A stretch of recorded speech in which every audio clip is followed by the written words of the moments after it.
کو گورنر سندھ تعینات کرنے کا فیصلہ وزیر اعظم شہباز شریف نے سمری منظوری کے لیے صدر پاکستان کو بھجوا دی۔ وزیر اعظم سے نہال ہاشمی سے ملاقات، اہم امور پر تبادلہ خیال۔ گورنر سندھ کی تبدیلی کے معاملے پر ایم کیو ایم پاکستان کا ہنگامی اجلاس، کامران ٹیسوری کو ہٹائے جانے کے فیصلے پر پارٹی قیادت کا شدید تشویش کا اظہار۔ اجلاس میں اتحادی حکومت سے رابطے اور آئندہ کی حکمت عملی پر غور۔ متحدہ قومی موومنٹ پاکستان جلد اپنے لائحہ عمل اور باضابطہ موقف کا اعلان کرے گی۔ پاسداران انقلاب کا حزب اللہ کے ساتھ مل کر اسرائیل پر بڑا حملہ، آئرن ڈوم ایرانی میزائل روکنے میں ناکام رہا۔ اسرائیل کے لبنان کے شہری آبادی پر خوفناک حملے، بیروت میں 8 افراد شہید، 31 زخمی۔ لبنانی حکام کے مطابق ساحل پر موجود بے گھر افراد بھی حملے کا نشانہ بنے۔ امریکہ کا ایران کے 58 بحری جہاز تباہ کرنے اور 31 بارودی سرنگیں ناکارہ بنانے کا دعویٰ۔ مشرق وسطی میں تیل بردار جہازوں پر حملے، عراق کی سمندری حدود میں 2 غیر ملکی آئل ٹینکرز تباہ، 1 رکن ہلاک، 24 کو بچا لیا گیا۔ عمان کے سلالہ پورٹ پر حملے کے بعد تیل کے ذخیرے میں آگ لگ گئی۔ بحرین میں فیول اسٹوریج ٹینک پر حملے کے بعد آتش زدگی۔ کویت میں ڈرون حملے سے 2 افراد زخمی۔ سعودی وزارت دفاع کا 18 ڈرونز کو روکنے کا دعویٰ۔ تیل تنصیبات اور آئل ٹینکرز پر حملوں کے بعد عالمی منڈی میں تیل کی قیمتوں میں اضافہ، برطانوی کروڈ $100، امریکی کروڈ $94 فی بیرل میں فروخت۔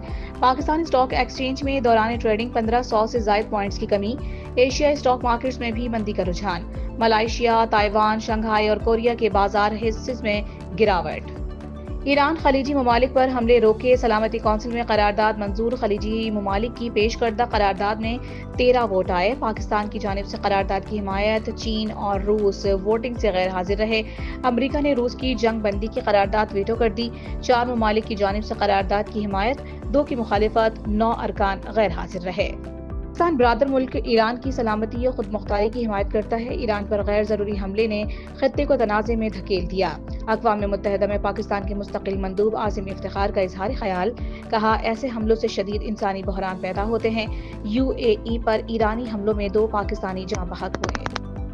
ایران جنگ جلد ختم ہو جائے گی، امریکی صدر ڈونلڈ ٹرمپ کا ایک بار پھر اعلان، کہا ایران میں نشانہ بنانے کے لیے اب کچھ نہیں بچا، جب چاہوں گا ایران جنگ ختم ہو جائے گی۔ ایران کے ساتھ جنگ جلد ختم ہو جائے گی، جنگ بہت حد تک اپنے اہداف تک پہنچ چکی ہے۔ امریکی فوج نے توقع سے زیادہ نقصان پہنچایا اور کارروائی منصوبے سے بھی آگے بڑھ رہی ہے۔ ایران 47 برس سے مشرق وسطی پر قبضے کا خواب دیکھ رہا تھا۔ ایران کے صدر مسعود پزشکیان کی جنگ کے خاتمے کے لیے 3 شرائط، کہا ایران کے حقوق کو تسلیم کیا جائے، معاوضے کی ادائیگی اور بین الاقوامی ضمانتیں دی جائیں۔ روس اور پاکستان کی قیادت سے بات چیت میں خطے میں ایران کے امن کے عزم کو دہرایا ہے۔ یہ جنگ صہیونی حکومت اور امریکہ کی جانب سے شروع کی گئی۔ اس تنازع کے بنیادی اسباب کو تسلیم کیا جائے اور انصاف پر مبنی حل تلاش کیا جائے۔